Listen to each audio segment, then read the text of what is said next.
I spent over $3,000 on webcams to make sure this doesn't happen to you. What the fuck? I got an enormous amount of budget webcams ranging from $18 going all the way up to $200. Now, first, I've already done some research and I have these products right here. Over the course of 3 days and spending more money than I wanted to, I researched the internets involving reviewing videos, blogs, and Reddit feedback to find the best budget webcam contenders.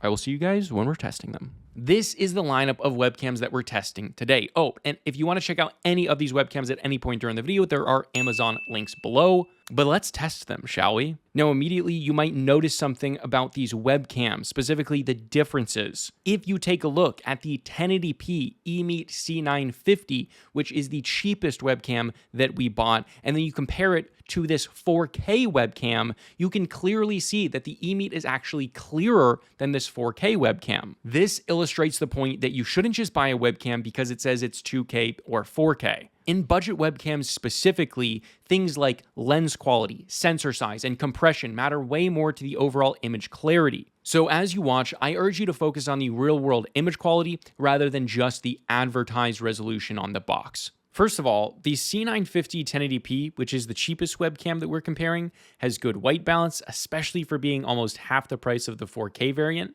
The Brio 101 has poor white balance and clarity when compared to the C950. The C960 is wide angle, which isn't optimal in this case as it already has lower clarity and resolution. The C950 1080p, Brio 101, and C950 all have fixed focal distances, while the C950 4K actually has quite good performance with its autofocus. Now, as for low light, the C960 definitely performs the best as it doesn't lower its shutter speed, while as all the others definitely do, with the Brio 101 being the worst offender, creating that intense blur. Of all the webcams, the C950 1080p, which is the cheapest one, has the best auto exposure. Now, for these next 4 webcams, really all of these have their own disadvantages. The Anker C200 and Brio 301 are both washed out of the box. The eMeet Nova and S600 both have poor white balance and auto exposure. The Brio 301 has a fixed focal distance, and all the other cameras do a decent job with focusing, with the C200 being the worst one, but not bad at all. The Brio 301 has very poor low light performance, having extremely low shutter speed, with the Nova 4K being the second worst, with the S600 being the next, then the C200 actually having extremely good low light performance. But really, all of these cameras don't really impress me, especially for the money. Now, immediately looking at all of these new cameras and comparing them to each other, there is an easy standout camera here, the Osbot Meet SE. While it is 1080p, the image is much clearer than any of the other cameras, even the Pico Plus, which is much more expensive. White balance, auto exposure, image clarity, noise, and overall colors are all best by far on the Meet SE. It also has face tracking out of the box, which is pretty cool. The autofocus on the Meet SE is not as good as some of the other webcams here, as it is a bit slow to respond. The C310 is better, and especially the Pico Plus, which has one of the best autofocuses on the list by having actually 2 different lenses, making it have virtually 0 time to focus. It is really, truly impressive autofocus. The Meet SE is also by far the best in low light as well, having the quickest reaction time with exposure changes, the lowest amount of noise, and not lowering its shutter speed so much, making the image so blurry, especially like the C920X does, which I really, really dislike. Now, in my opinion, the Osbot is the best one out of these 4, but let's compare the Osbot to some of the previous webcams for between $10 to $20 more. In every single instance, the Osbot performs better. That's why the previous 4, like the Anker C200, Brio 301, eMeet Nova, and the S600, all are just not worth it when compared to the Osbot Meet SE, as it's just so impressive. All right, now the next 4, immediately we got some interesting things going on here. First, the Kaio V2X does not compete in this price range at all. Its noise is extreme, and this is tested with the software's noise reduction on, because with it off, it has the worst on the list, even when compared to the cheapest webcam that we tested, the $18 eMeet webcam. Following suit with the previous Osbot though, the Teeny SE with the gimbal is almost identical to the previous Meet SE, with the Osbot Meet 2 4K having stunning image quality quality, extremely good clarity, more similar to a mirrorless camera than a webcam. It has great white balance, super low noise, phenomenal clarity, and a very natural contrast and colors, especially when compared to the eMeet S800. The Meet 2's autofocus is also very, very good and very fast, with the Razr's autofocus being one of the slowest on the list with a lot of breathing. All of the low light performance here is very, very good. Although the Razr has quite a bit of noise, but none of them switch to a super low shutter speed, which is great. But the Meet 2 absolutely having exceptional low light performance, with the Tiny SE being the second. OBSBot just does an incredible job at all price points. It's very, very impressive. Moving to the next segment, this is the first Logitech that I actually like. The colors, saturation, and white balance aren't perfect, but it's got good clarity, and I overall really like the way it looks. It's more natural than any of the other Logitechs that we've tested. However, the Brio 4K has a fisheye lens, and while it is super wide, straight lines on the edges are not retained, so that is a negative. The Elgato Facecam Mark II out of the box looks pretty terrible, with colors and saturation looking very wonky. Here's what it looks like after I did a little bit of correction in the software. But the quality of the camera itself is just poor, with there being a lot of noise, similar to the Razr. Even with using the software's noise reduction in the clips that you're seeing right now, it's just got a lot of noise. The Kaio V2 is much better than the V2X, but again, noise is not great, and compared to the OBSBot Tiny 2 Lite that has less noise, more clarity, better auto exposure, and it has a freaking gimbal, I just don't see the Razr or the Elgato really competing in this price segment. The Tiny 2 Lite has the best autofocus out of any of these cameras, with the Brio 4K also being really good. However, the Razr has extremely slow autofocus like the previous Kaio V2X. This is just a problem that Razr has, and they really got to figure it out. The Logitech has horrible low light performance, having to lower the shutter speed way down.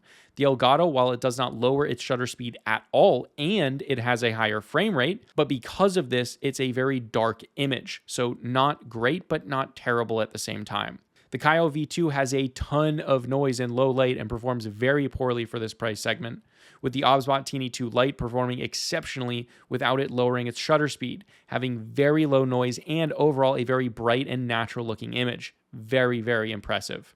Moving to this next segment, we took the Brio 4K and the OBSBot Tiny 2 Lite to compare to the last two webcams. The Elgato Facecam has a very nicely wide FOV. However, the colors and white balance and overall image clarity is not as competitive against the OBSBot or the Insta360.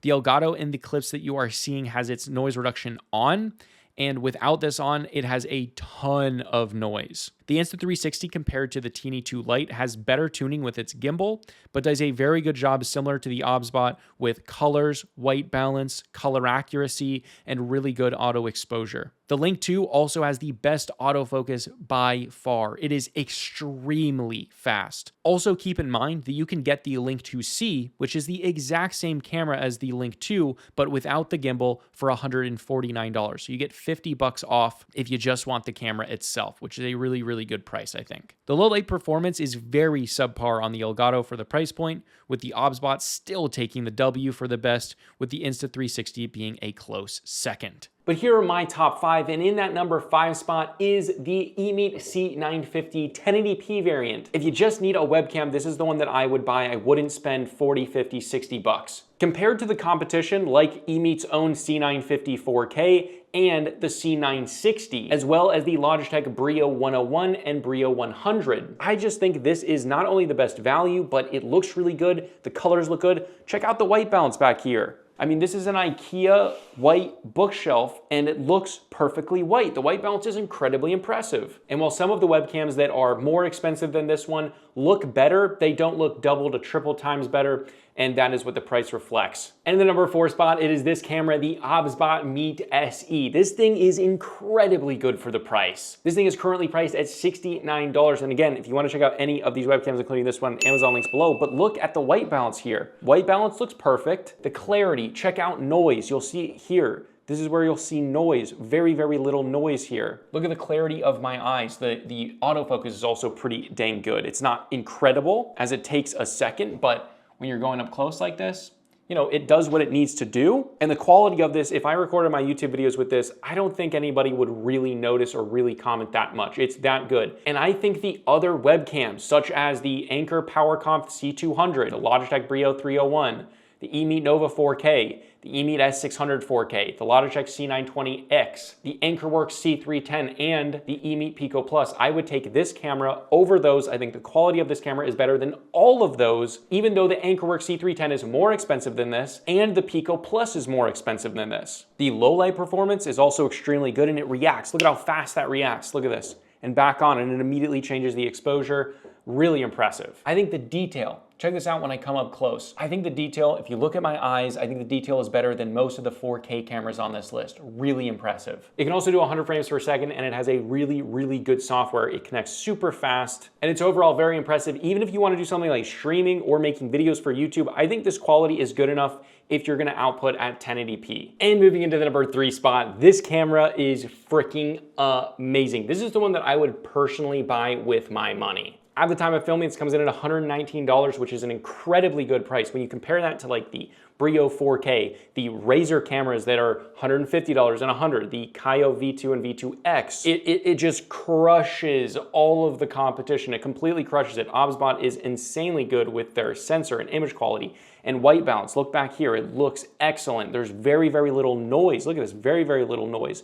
Some of the least, I think the least amount of banding as well. The low light performance is exceptionally, and it reacts very, very quickly. Also, the autofocus is very, very fast, faster than the SE as well. We'll turn that back on and you can see it reacts very, very quickly. Look at that, very, very quickly. Great colors and white balance, incredible clarity. Look at my eyeballs. That is amazing clarity. And in that number 2 spot is the OBSBot Teeny 2 Lite. This is the gimbal camera coming in at a current price of $159.99, which for this quality, look at this quality, look at my eyes. The clarity is very, very similar to the Meet 2, but it's obviously on that gimbal, which if you're a content creator, if you're a streamer, that is awesome. And if you have a gimbal camera, you need a really, really good software, and this has an incredibly good software. So many different settings, it connects immediately, never had any problems with it, so much control over the camera, but out of the box, it looks like this. And what's really cool is inside of OBS, you can actually use the software to control the camera while OBS is recording. So right now, if I turn off tracking and then kind of do my own settings where I move the gimbal, and there I just have a normal set now. Now it's just stationary. Its low light performance is extremely good. Look at very, very little noise here, very little noise. Really, really quite exceptional. The autofocus is extremely fast. Look at that. Extremely fast. Basically every single thing that the Meet 2 did, but it has a gimbal, and if that's something you want, $159 is an incredibly good price. So that's why it's my number 2 spot. And in the number 1 spot, the Insta360 Link 2 and Link 2C. Whether you want the gimbal or without the gimbal, I think this is clear that it's number 1 spot. If you want to get the gimbal, it's amazing because you can get it in a position like I have it now, tap the little button on the front, and there's no more gimbal. And then the second I want gimbal, boom, click the button, and now I've got gimbal. It is so seamless, and the gimbal functionality is incredibly good. The software has a ton of different settings in it. Also, look at the white balance here. Really, really good white balance. Look at the clarity. Look at the detail in my beard. Probably gonna see too much. Probably don't even want that much. And then that ability to immediately tap that, which I just tapped it, and now it's stationary, now it's set up. The autofocus is exceptionally fast. Look at that, incredibly fast. Super incredibly fast. I mean, that, and look at how close you can get as well. I mean, that is a really close focus. Absolutely incredible, phenomenal for content creators. But again, guys, if you want to check out any of the webcams in this video, there are Amazon links below for the US, UK, Canada, and international links. This was Lost with the Consumer Tech Review, and I'll see you guys in the next video. And it's gonna follow me leaving my room. Bye. Bye now.